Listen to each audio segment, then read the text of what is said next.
Good morning, everyone. Good afternoon, good evening, depending on where you are in the world. Welcome to the first Astro4Dev Full Moon Mashup for 2025. We're very happy to have you. I am Joyful Mjuli. I'm the flagship coordinator at the Office of Astronomy for Development, and I am joining you from the office in Cape Town. And with me, I have Samyukta. Maybe you can introduce yourself, Sam. Hi everyone, I'm Samyukta. I work with the Office of Astronomy for Development, and I'm super excited to be moderating this first full moon mashup in a while. Yeah, back to Joyful. Okay. So now that we're having visitors in the office, I really feel like we should move back to the screen again.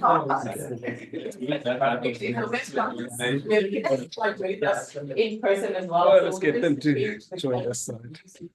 Going on the office with us. Okay, great. Let's start. Okay.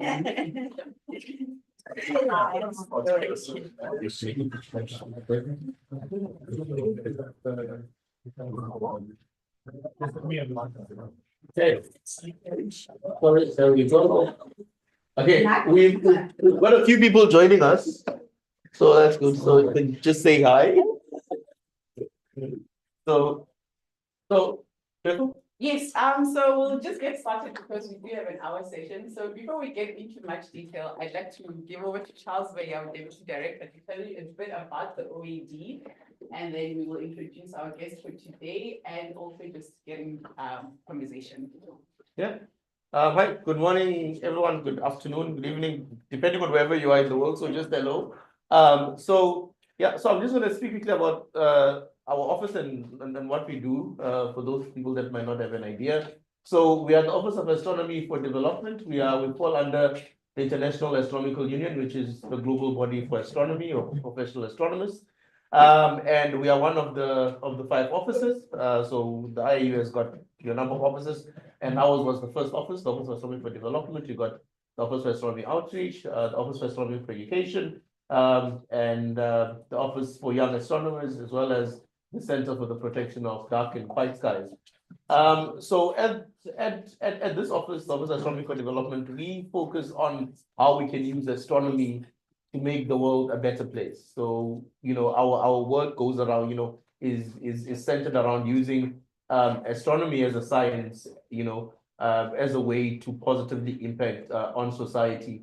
So we've got a number of flagship projects that we have. One is looking at astrotourism, the other is looking at astronomy for mental health, and the other one is looking at astronomy for skills development.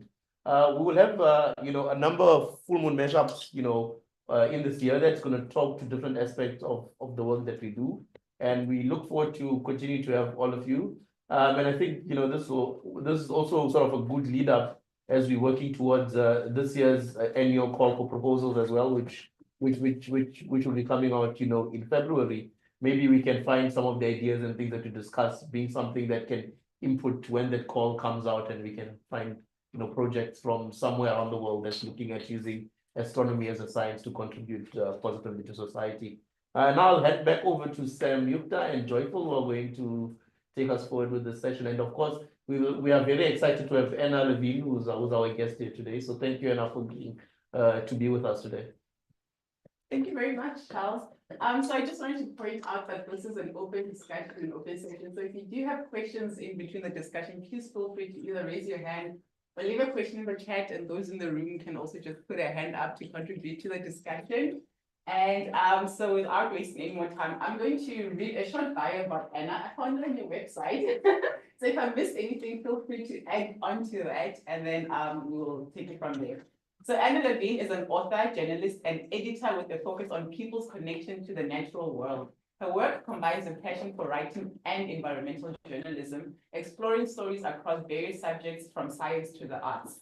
Anna has extensive experience in the field, including working as a section editor for BBC Wildlife magazine. For the past 20 years, he has worked with numerous publications and environmental organizations, recently focusing on books and campaigning against light pollution. She also collaborates with photographers on books and features, and is a caption writer for the Wildlife Photographer of the Year portfolios. Anna's academic background includes a postgraduate diploma in magazine journalism from Nectar University and a Master of Arts in Social Anthropology from Edinburgh University, where she spent 6 months studying people's perspectives of whales and dolphins in New Zealand. Her diverse work experience includes street theatre in Galway Island, working in a bookshop in Edinburgh, and working at the Caribbean Whale and Dolphin Trust on the Isle of Mull. In her personal life, Anna enjoys dogs, wildlife watching, stargazing, traditional music, beaches, and dark chocolate. She currently lives in Cambridge and Central Scotland with a family and their partner. So, Sam, maybe you can give us an overview of what you're expecting the session and get it started. Sure. So today we really want to explore through Anna's specific perspective, the night sky and our relationship to it. And also at the OED, we're really concerned with how astronomy can improve people's lives and create a better world. So we want to explore like how the night sky has the potential to create a better planet. So we're just going to launch straight into a couple of questions for us to get to know Anna and her work a little bit more. And just sort of digging into her inspiration around dark skies. So Anna, welcome, and thank you so much for making the time to be here today. And lovely to be here. The first question we have for you is, what inspired you to write the book Dark Skies, and what is it about? Thank you. I'd had quite a collection of writings that I'd been building up, just thoughts and different opinions, and I came across this really nice series called In the Moment, and they have books on all sorts of different things, just collections of writing. There's one on climbing in America, there's one on wildlife in Scotland, and I just thought that that would fit the series really well, because the series is all about in the moment, being more appreciative and aware of your surroundings, and I thought that's exactly what the dark sky movement is about, of being present in the moment and noticing what's around you and what's above you. Okay, thank you. So this is your second book, exploring concepts of light and dark after your book Incandescent. What got you interested in dark skies and light pollution? Yes, thank you. I actually started off as Joyful said, as a wildlife journalist, and I knew nothing about dark sky issues, and I started getting interested in the impact on human health of too much light, but also of the new lighting technologies and how healthy they really were. And that led me down a rabbit hole and into a very strange planet of physics and politics and international legislation, and why we were banning some sorts of lights and bringing in others, and what on earth was going on. And I knew absolutely nothing at that stage, but as a journalist who can't stop asking questions, I started asking, what's happening? Why is it getting brighter? What are we doing with legislation? And even what is light? What's the difference of an LED light and an incandescent light bulb? And I found that the people making the decisions, the politicians making policy, didn't know either. So I got a bit less worried about my lack of understanding, just kept asking questions, and became really fascinated in what we were losing the night. and at that time I still thought I was in a completely different planet than the wildlife and Scottish environment that I'd been mostly working on. But then I started going to dark sky conferences and reading papers, and of course it all came full circle, and I realized how much the natural world was getting stressed by light. And of course, how could it be otherwise? Because humans have the same responses to light as the rest of the natural world. So it came full circle, and then I became really interested in how life responds to light, ourselves included, and how much we need darkness. I find that so interesting that your background was in wildlife, but you had to go the long way to come around to see the effects of light on wildlife. It's also quite funny that I'm slightly dodging a Scottish sun is pouring in my window, which it wasn't when we were talking 15 minutes ago. So I'm getting these really weird patches of light as I'm talking about light. That's why I'm slightly wriggling around to avoid it. It seems like more than a coincidence. I'm gonna hand back to Joyful to ask you a little more about your personal relationship with the night. Thank you. Yeah, I mean, from what you just said now, you had to do a lot of research in terms of light pollution and dark sky environment. So how has that basically like affected your own relationship with the night sky? Has anything changed through the research that you've been doing to write your books, or have you evolved in any way in terms of how you view the night sky now? Yeah, I think it's intensified it. I've become just much more aware. You know, I'd always look up and be pleased to see the moon or pick out familiar constellations. But I think writing the book and certainly visiting some dark sky places that are designated dark sky places has just made me really conscious of how much night you get in different places, and what we're losing. You know, we've had a nice phase of people seeing the Northern Lights through this winter, and you know, places in Scotland where you can and can't see that. It's just dependent on how much light pollution you've got, and I go to visit a friend up in the north and see their amazing starry sky and just see a richness to their life that people in this, what we call the central belt of Scotland, where the cities are, just, you know, they're not as wealthy in that terms, and really seeing that as a wealth and a resource for people. So yeah, I'm noticing it all the time and just much more tuned in. Okay, and then also, like when I was busy reading your bio, it mentions that you collaborate with photographers on books and features and also captions and stuff like that. Do you also plan on venturing into photography, whether it is astrophotography or anything in that sort? Not personally, no. I've never been a photographer. I work very closely with photographers, and I love how words and pictures work together to tell a story. But I leave the techie stuff to the photographers, and astrophotography is as techie as it gets. So I'm very happy to stick with words and, you know, using other people's amazing photography to tell a story together. But no, I do the wordy side of things. I mean, pictures do speak 1,000 words, but They do, and I have been very aware at conferences how, you know, astrophotography can really share that experience of the night sky, you know, with people, you know, very, very vividly, and that awe you can get from the photos as well as the real thing. So I think it's a really important tool in what we're doing of trying to, you know, re-enchant people with the night, but it's not one that I can contribute to directly. We hope to see some of your words maybe with nocturnal wildlife photography at some stage. I think that would be a nice. Absolutely. Okay, full circle. Yeah. So just to segue a little bit, you mentioned something about dark skies as a resource. And at the OED, one of the areas we're looking at is astrotourism and the ways in which we can frame dark skies as an economic resource that can also positively impact people's lives. So do you have a specific astrotourism experience that was particularly memorable for you? And what was it about that experience that stayed with you? Ooh, that's a good question. Yeah, I mean, I've been visiting the dark sky places in Scotland, and obviously very aware that the places that have a dark sky designation are not necessarily the darkest skies. You know, we do have lots of quite remote areas of, especially in the islands and in the mountains. But what I'm really interested in is that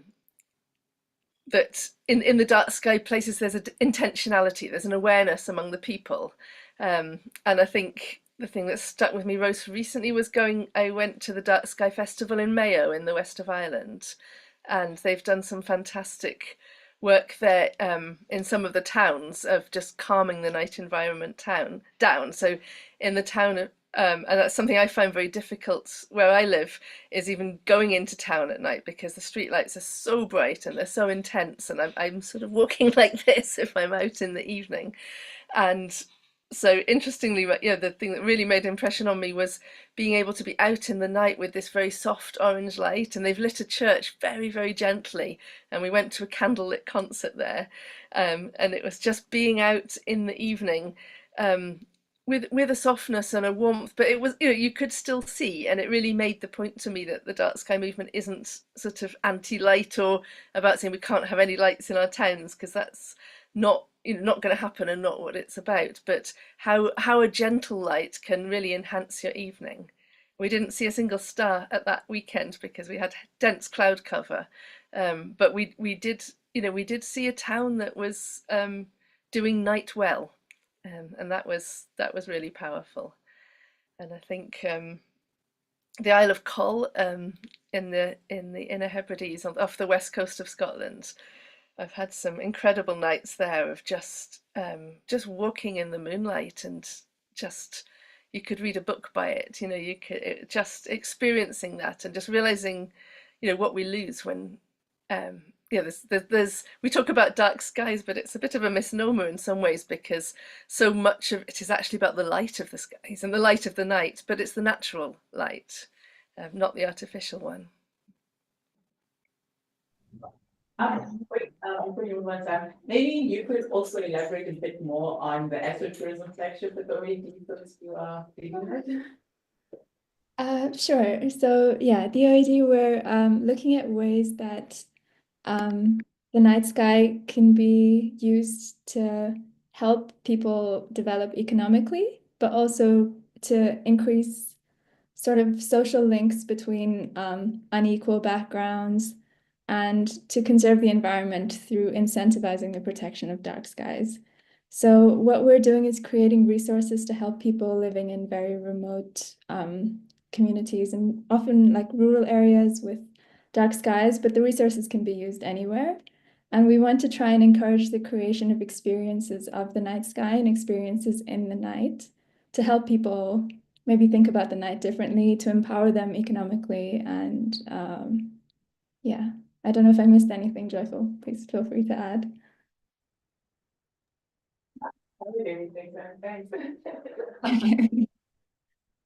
And I really like what you said about it not being about absolute darkness, but about becoming more sensitive to light, that you don't need like these glaring street lights to be able to see, and you can actually see in a lot less light than you think you need. And from these experiences that you've had that have lingered with you, what do you think that people who are designing astrotourism experiences should be doing differently? Or should be thinking about that maybe they don't obviously think about? Yeah, what you say has a lot of resonance with the places I've experienced in Scotland and in England, of how it's sometimes remote areas that have very little tourism or things going on in the winter, and it's made, over here it's made a big winter draw and a resource that's something people can come and do. I think at the Kielder Observatory, they said that one of the things that's really reignited the tourism through the year, and having fun things like sleepovers and pajama parties, and just really celebrating the night. They have midnight feasts and things for children that have gone really well. But I think the simplest thing that I've experienced in places that are promoting astrotourism is places to lie down. I think one of the chapters in my book is called Lying Down to Look Up, which I first did in a Girl Guide camp. And I think the experience of the night sky when you're just stood and craning your neck is so different than if you've got a lounger or just a blanket or just lying on the ground, and just you take in so much more of the immensity of it. And some of the small bed and breakfasts and little villages in Scotland that are trying to encourage tourism, sometimes they just have sleeping bags and a blanket because it's cold at night, but you're having these sun lounges where you can just lie and experience it is something so simple that can really enhance the experience. Yeah, from what I hear you say, it's more about like removing barriers between you and experiencing the night sky, like just taking it in the rawest form. Mm-hmm. Absolutely, and that you don't. It's wonderful to look through telescopes and and even to have binoculars and to gather people where you've got some really impressive telescopes. But I think the naked eye experience is the most important thing in that, encouraging the experience, that that's something that anyone can have if we get the light pollution out of the way. Yeah, that resonates with me personally. I feel like the naked eye experiences are always the most profound because you really get a sense of the scale of everything. Yeah. So one of our other areas of focus at the OED is the link between astronomy and mental well-being. We're exploring how being outside at night can affect you positively and help you deal with, what's becoming an increasingly stressful life all around the world. And your book, it considers the night sky as a connection to something bigger than ourselves that can help us understand ourselves better. So we're curious about if this perspective has influenced your personal well-being. Yes, I think it has, and very much the people I interviewed when took part in a conference about dark skies and society, and we were addressing very much these questions of how do we change perspectives of darkness, and how do we see this not as something scary or negative or behind, to something really positive and sought after. And I went around asking people, what got you into this, and how did you get involved with dark skies? And nearly everyone had had quite a powerful experience that had really changed them. And I think one of the most dramatic was a lighting designer who'd worked a lot in the Middle East, and a lot of his job was, how bright can we make this? Can my building be brighter than the next one, and can we see it from further away? And he was just caught up in that. And he went on holiday to the Isle of Sark in the Channel Islands. I think his wife took him, and he didn't know why he was there. But he found out when he was there it was a dark sky island, and they were watching the night sky. And he said he actually found himself with tears in his eyes, because it just changed him. He just had one of those, almost spiritual moments of just feeling that we're small and that's big, and somehow it's that combination of bigness and smallness all at the same time, that sort of humbles you and exalts you all at the same time as well, that those things can happen together. And he it changed his life, and he started working in for dark sky lighting, and really being aware of that, and also wanting to take children out, and children from the cities, and actually show them the dark sky. And yeah, I think, and to some extent, I think I didn't have such a sort of dramatic transformation because I'd always appreciated the dark sky. But I think the biggest change in my life is that I've been scared of the dark most of my life. And as a child, I always slept with the light on. And when I first moved to the city in Edinburgh, I had a street light right outside my window, sort of attached to the big flat wall. And I thought that was brilliant, because I thought it would never be dark. So I actually chose that room because I thought, great, I don't have to deal with darkness ever. That was the highlight of the flat for me. And so it's been a really interesting journey from then to now. I treat dark like a pilgrimage. I plan my holidays around where it will be darkest, and I'm looking for places without street lights. I'm looking for places away from the farms and away from the towns, and I'm craving darkness, which is what the book is really about. So that's been a huge change, as well as the sight of the starry nights. Actually, something you just said, like maybe Dominic, I'm gonna pick on you now. About being afraid of the dark, and now we at the OED, we advocating for using the night sky as something that we use for mental well-being. What happens when people actually have a fear of the dark, or being out in the dark? How do we then work around that? Or what do you think should be doing? Well, it's difficult to give because it's the context is different for each person, the reasons for why they might be scared of the dark. One thing we can still do is, even if someone is not willing to actually go out into the dark, there's still a lot of beauty and awe that you can approach from the night sky and from astronomy that you can do in a well-lit environment. So that could be a place to start, is exploring all of the beauty that there is to experience in a space where the person would still feel comfortable and safe. maybe you can also introduce yourself. Yeah, so thank you. So for everyone online, I'm Dominic Virtue. So I'm with the OAD and I'm working on the Astronomy for Mental Health flagship.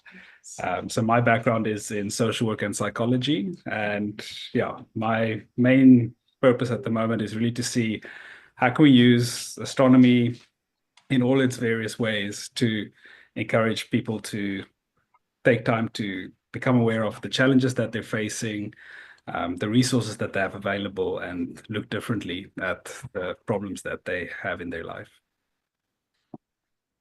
Thank you, Dominic. Pleasure. Okay. Sam, do you have anything to add? I want to abuse my right as moderator and ask one more question before we start taking questions from the audience. I'm curious about, well, both about your personal fear of the dark and just in general where you think it comes from, because it's something that I'm curious about, whether it's like biological or cultural or both. I'd love to hear what you think.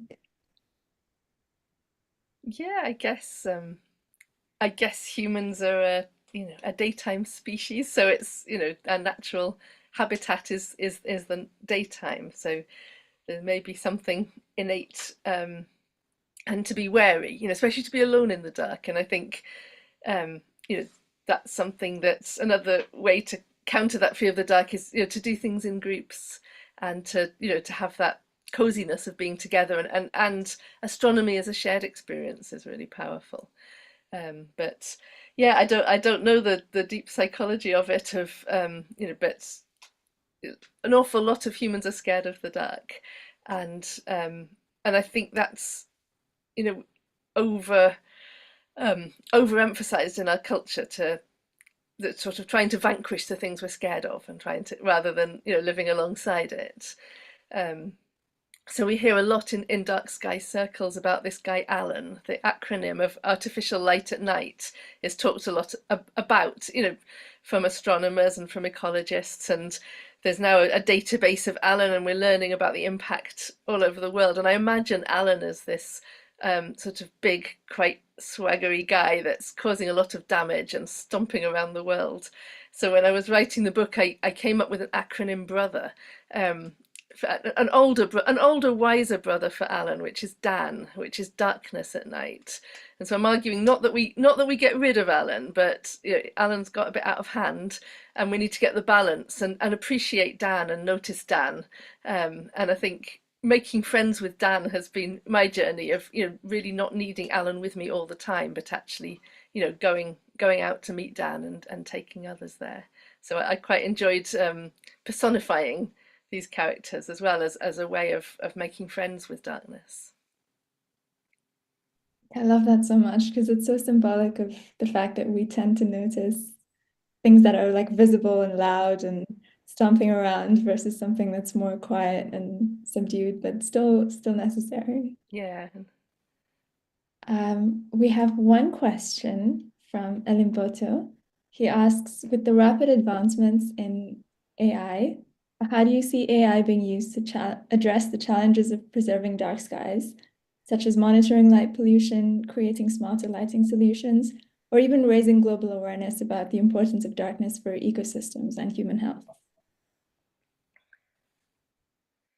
I just want to open it up to anyone who would like to address that question. Yeah. I will pass that to the table as well, because I'm watching with interest and with concern, because I think a lot of the advances of technology is part of the satellite problem that is growing as well and lighting the sky. But there's obviously going to be positive impacts. But I'm someone who writes with a fountain pen and types it up, so I'm definitely not an expert on how the technology is being used. So I think we should pass that around the table and to people here. Would anyone like to chip in with their thoughts or their experiences, maybe with AI and darkness?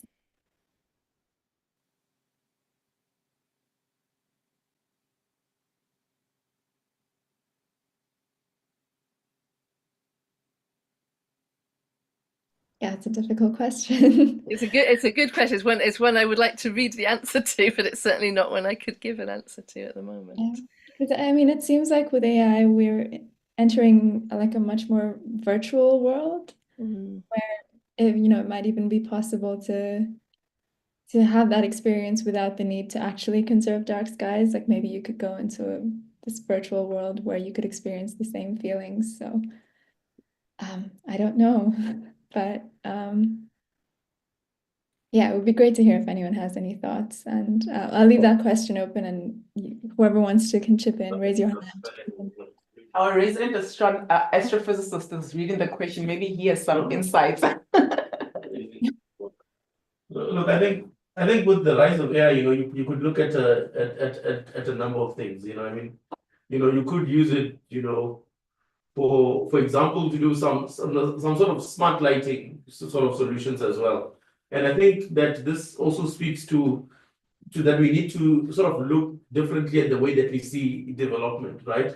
Because to most people, development looks like we've got a nice bright city, then it means that we are well developed. But maybe changing that perception of and then also ensuring that you could use tools that are coming up in within the various industrial revolutions that come up as well. Then that might be something that might put back pride again into the preservation of dark skies and actually appreciating them for what they are. Yeah, so I think that's the best I can do with. But I'm sure there's various other ways that we could use the technology. I think there's always applications for technologies in different aspects, and I think that the best thing is to embrace them and to use them as much as possible to sort of further the cause that we're trying to achieve. Yeah. Thank you, Charles. Very insightful indeed. So we also have another question in the chat. It says, what do you think is the role of planetariums in this dark sky movement?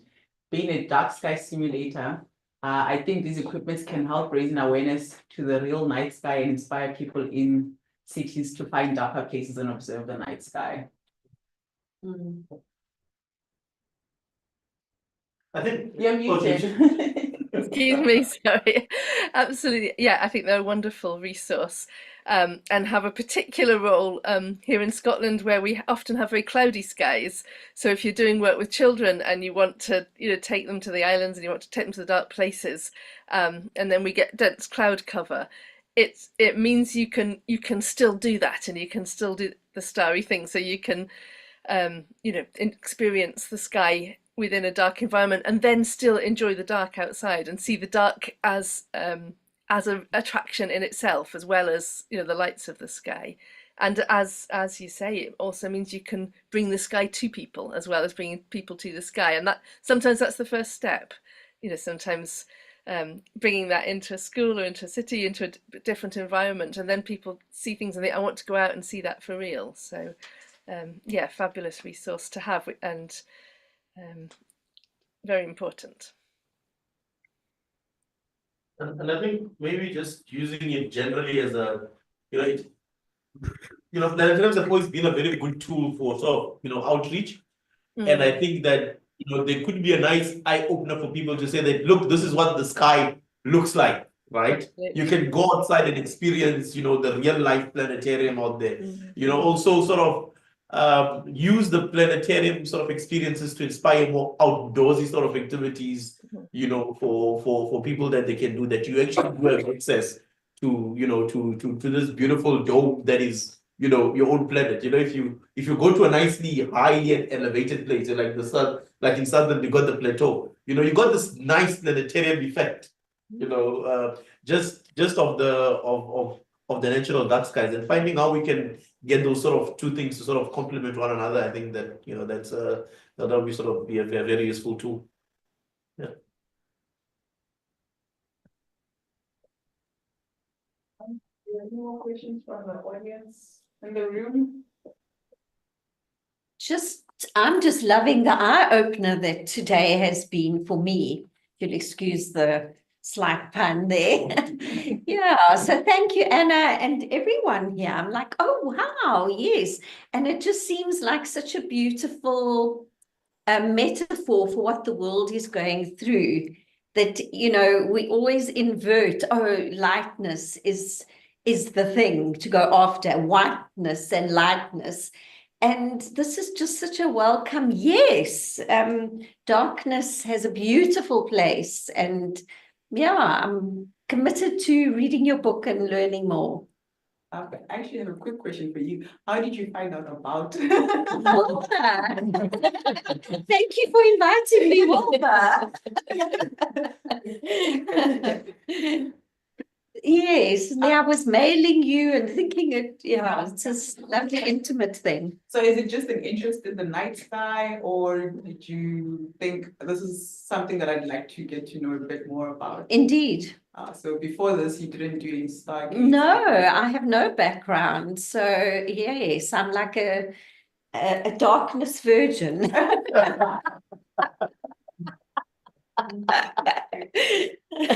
At my tender age.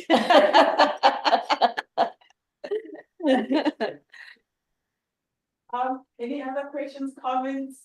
Please feel free to either unmute yourself and say something, or you can leave it in the chat.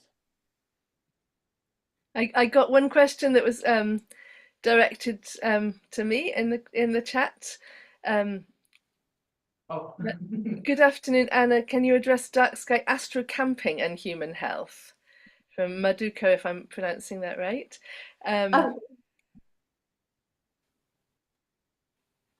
Yes, astro camping is a very intense and wonderful way of experiencing the night sky. But as I was saying, actually lying down and looking up is the best way to take in the immensity of it. And I think when you're camping, you're also really tuned into the natural rhythms of light and dark and dawn and dusk. And just one of the chapters in the book is I remember camping as a child, doing Girl Guide camp. And it's the first time I really remember lying down to look up at the night sky, and everyone else fell asleep all around me. And I couldn't sleep because I was just so amazed by the experience, by the immensity of it. And that stayed with me all my life, and it's something I really want more people to have that experience, not just of going out and looking up, but spending a night, yeah, and falling asleep in that environment. I'm lucky enough to have a camper van here in Scotland, and I quite often have the window wide open, and I've got my head sort of slightly out, so I'm actually looking at the sky as I fall asleep, and that's a really wonderful way to experience it. And so just one more thing on camping, because I just found out that the campsites in Britain, they have like stars, like a hotel, like 5-star for a really good one. And to get 5 stars, they actually have to have a lighting at night. And I thought that was so ironic that, and definitely something I've experienced, that I love camping, but actually campsites are absurdly bright. There's lights all around the toilets, there's lights along the path, there's lights along the motorhome. So they're not a place you can go to experience the night sky. So they're sort of missing out on one of the biggest resources. And often the campsites are where there's a beautiful daytime view, and you can look over a mountain or a lake or the sea. But they're missing out on the nighttime view, which is just as much the experience. And I think the huge rise in demand for astrotourism, I'm really hoping will start to change this around the world, that places like campsites, where you're wanting to be close to nature and feel alive and swim in the sea, that the night sky is part of that experience. Absolutely. I feel like the lights at campsites almost defeats the purpose of going there for me, but I guess people maybe just aren't aware that the lights are what's erasing the nighttime view, or like daytime is somehow more important to us just because we're so diurnal. I would love to invite you, Anna, to read an excerpt from your book now.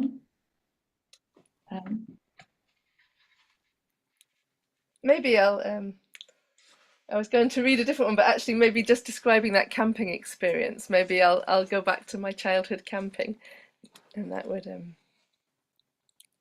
This is from chapter 2, Joining the Dots.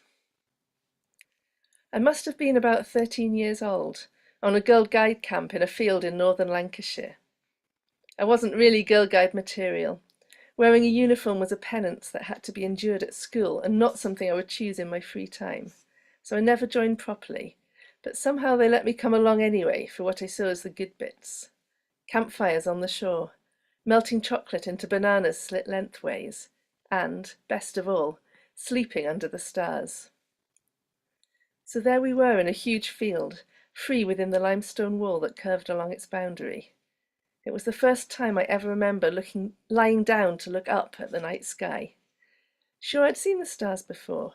We'd moved here when I was 11 from the city to this coastal village. I was aware of the darkness at night and the sheer quantity of stars, but this was different. We had all the time and space, nothing to do but gaze, and the perfect angle from which to do so.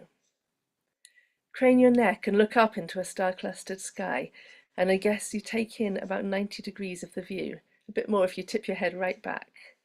But lie down and the angle expands. Suddenly the sky gets a whole lot bigger. Somehow it feels like 360 degrees of sky. That's what I remember, the sense that the stars were above, around and beneath me. I was vaguely aware of the caterpillar people in sleeping bags snoozing and shuffling or gently chatting close by. We lay on our camping mats in a wide circle near the middle of the field, our toes towards each other and the heavens above us all. As the sky edged from deepest blue into indigo and then on towards black, more and more stars appeared. They were scattered and strewn above me, or was it below me? I stared and stared and stared, until I was in space, floating through this immensity on a small round turning planet. The edgy feeling that I might just fall off the world and into the darkness just added to the thrill of the night. Gradually the chatting around me ceased, ceding to gentle snores and the heavier breath of slumber, and then silence. Was everyone else asleep? The girl closest to me was. The light of the night was glancing her skin with just a silvery hint of contours, chin, forearm and upturned hand. I'd never felt more awake or alive myself, snug in my sleeping bag, cocoon, with the whole universe twinkling and shining above and all around me. I wanted never to sleep, just to drink it all in, the cool night air and the smell of the grass and the million, billion, gazillion stars. Did they all have names, I wondered? I knew a few of the constellations, like Orion, the hunter with his belt and his sword, but what was he? And then there was the W. Was that called Cassiopeia, and why? And what does a bear have to do with a saucepan, or Cassiopeia with a W? I vaguely remembered notions about them and their stories, and wondered if you could do a Girl Guide badge in stargazing. And if you didn't wear the uniform, could you still get the badges? Maybe you could just join the dots yourself, create your own stories, trace the shapes across the sky and let patterns and pictures be revealed there, like you do when you're gazing at clouds. Maybe the names didn't matter. I was just there in the midst of it all, dazzled by the sky and the immensity. I felt tiny and enormous all at once. The bigness was glorious, my head dizzy with delight at such expansiveness, and my heart thrumming with a surge of optimism and hope. Thank you. Thank you, Anna. That was really beautiful.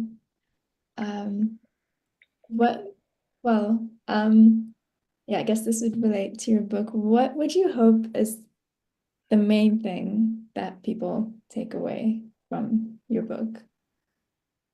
The main message or the main idea or sentiment or Yeah, emotion? I think that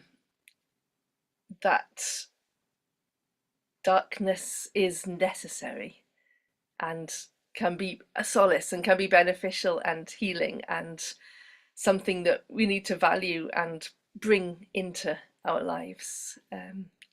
And you know, the darkness is first and foremost, and the stars and the experience of the universe, you know, is the next layer of that. As you say, connects us to something bigger than ourselves, and also connects us to each other. I think that sense of awe that we touched on in the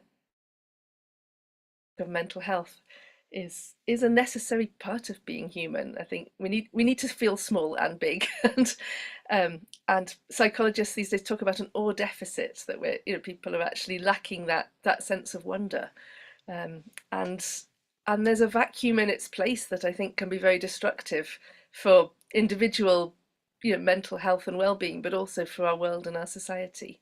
That we need that humbleness and that perspective shift of dealing with light that comes from millions of miles away, and just a sense of proportion. So that's a long answer to a short question. I hope people get all of that from the book, and just a sense of, you know, what we are on this planet is, you need to look up beyond it to get a sense of that. Beautiful, amazing. Maybe just one other question on my side. If you could ask everyone in the world to do one thing differently to protect our dark skies, what would it be?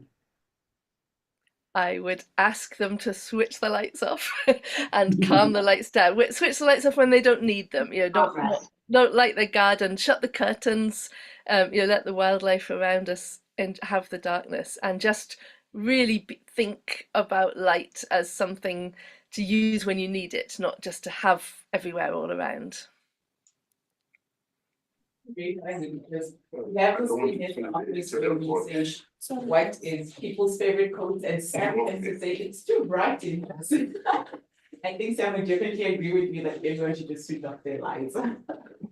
They're not being used. I think I'm getting less radical in my approach, but I fully agree. Like, I think we're almost wasteful in our use of light. We are wasteful. It's not even all. And in our, you know, in our own homes, if you were, you know, walked through to had friends round and you left a tap running, people would be like, hello, is the tap running? But if you leave a light on over the house, that's somehow acceptable. So it is a use of energy as well, as the light pollution, of course. But I think the biggest waste is, you know, in our cities, and, you know, overlighting the streets, but lighting public buildings, you know, lighting way more than we need to see and to get around. Yeah, to the point where calming it down. Counterproductive, because we're destroying our own sensitivity to light by using so much and getting reliant on. Yeah, and there's the mobile lights of cars and bikes as well. I think this really feels like an arms race at the moment, because it's like headlights are just getting brighter and brighter, and then everyone feels they need more light because there's more brightness, and it's escalating to something quite ridiculous. And then we've got a lot of people, especially older people, not able to drive at night because the headlights are so bright, you know, their eyes can't adjust. So it's this guy Alan, we need to calm him down, you know, just sit him down and just get him to relax a bit, because he's got a bit out of hand. Do you think that the problem is mainly awareness? Like, if people were more aware, or more people were aware, the right people were aware, that things would be different? I do, yeah. I think that's the hope, you know, for the Dark Sky movement, is compared to a lot of big issues in the world, it's relatively simple to switch a light off, or to, you know, to change a bulb, and to get the brightness down, to get the color temperature warmer, and to soften light. So I think it's really that there's a wider perception of the need for this.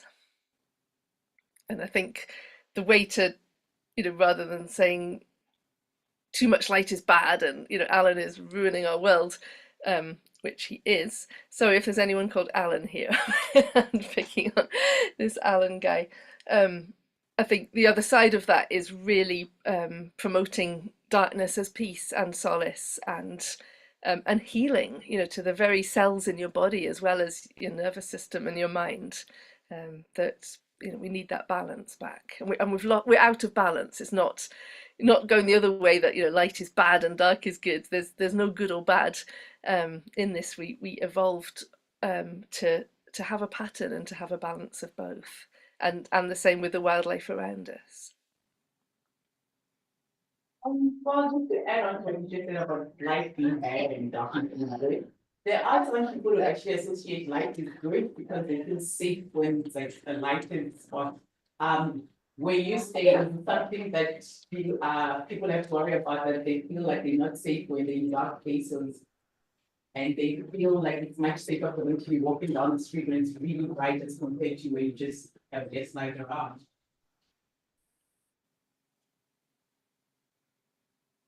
Yeah, so the sounds get a little bit distorted. But I think I caught what you said was about people feeling safer when there's light, and I think that comes to the same. Totally agree, and I think that comes to the same issue, that we're not arguing, and the dark sky movement isn't saying we shouldn't have light at night. We're saying that that light should be calm and appropriate for the setting. And the interesting thing with safety is that sometimes very bright light is less safe, because you get pools of intense brightness under the lights and then darkness between, and that's for pedestrians crossing the road, as well as maybe women walking alone at night. Actually, a calmer light that spreads better, a softer light that covers a whole area, is much better for your eyes to see at night and to be aware of any dangers. So yes, we need light at night, but the right light, that's and just as much as we actually need. And the sun's I've got this spotlight of sun coming on me, but I'm trying to dodge it again. It's following me around the room. I think, well, it's natural. I think yeah, nature is approving of your message. Joyful, are there any questions from the room, or any more questions in the chat if anyone is feeling a little braver, or to raise your hands? Do you have any questions in the room?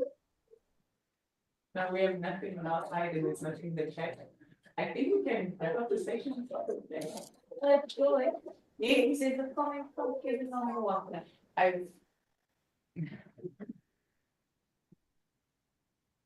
Sorry, I didn't catch. No, she was saying that there was a comment, but then I asked it in the last question that I asked about people feeling safe in spaces and preparing light over darkness. We have a little human in the office. There's a lot going on. Yeah, so if there aren't any other questions or any comments that anyone would like to say, I think you can wrap up here. I'm gonna click on you, Charles. Again? Yeah. I'm gonna pick on anyone else. Would anyone else like to wrap up the session for us in terms of what they've gathered from this discussion and they key takeaways from it? Not here. Anyone else?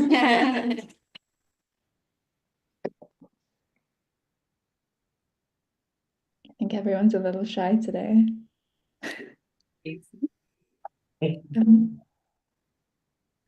Anna, we'd love to know where we can connect with you, like if anyone wants to follow up with you or connect with you further, or to find your books, where can people find you? You can also pop it in the chat. Oh, okay. Shall I put my website into everyone? Yeah.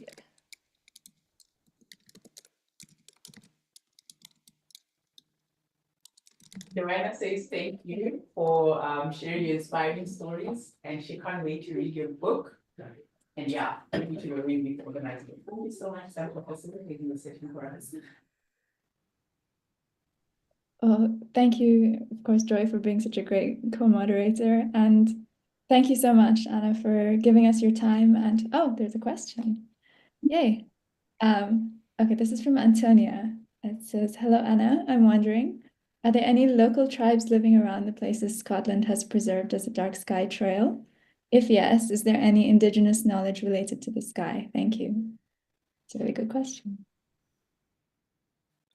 Yes, I think the dark sky designated areas, obviously have a wide range of people living in them, but there is a lot of there is work going on to collect and preserve Indigenous and Celtic stories in Scotland and Ireland, about the mythology of the sky and the meaning of the sky. And when I was at the Mayo Dark Sky Festival, they had postcards out for people to share any stories or customs or traditions from their family, and they're collating and compiling these to preserve as part of the cultural heritage of the attitudes to the sky.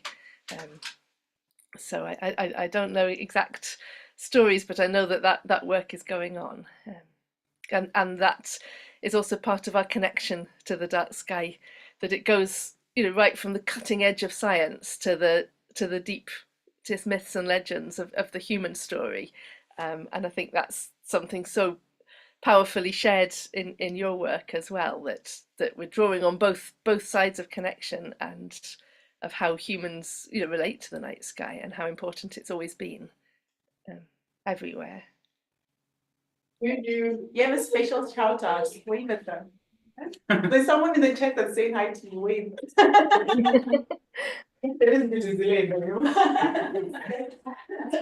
Yeah, thank you so much.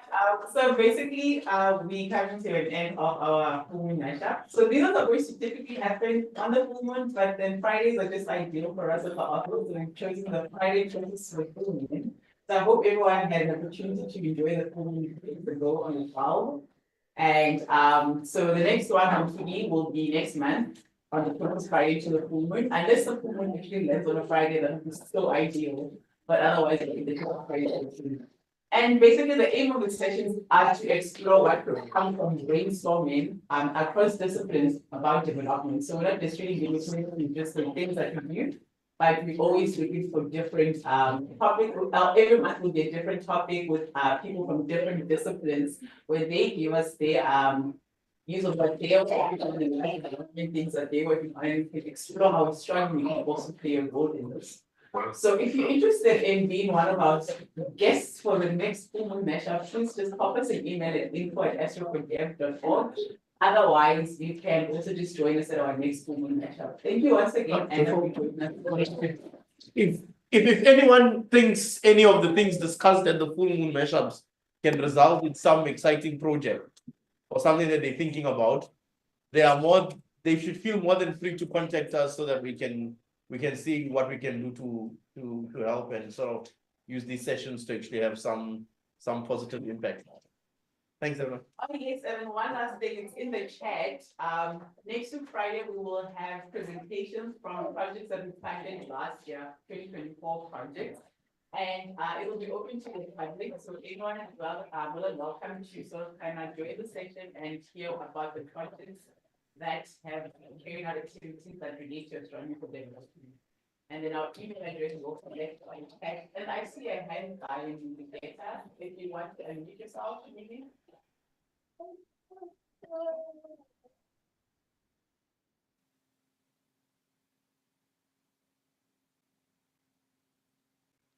See, there's a hand up.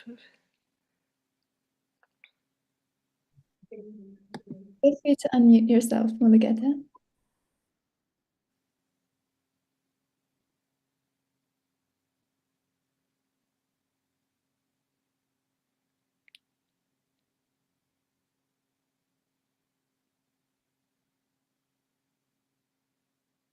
You're muted, you can speak.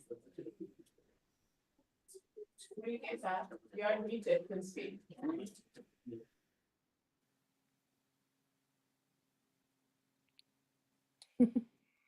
We can't hear you. Or put the question in the chat if. Maybe you could put your question into the chat, Mulugeta. I think we can't reach your audio.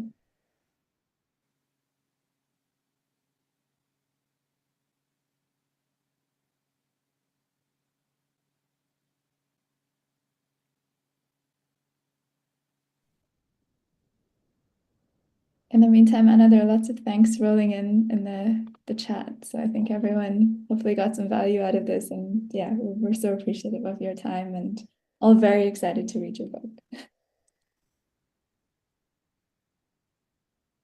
It's amazing to see people from all over the world here.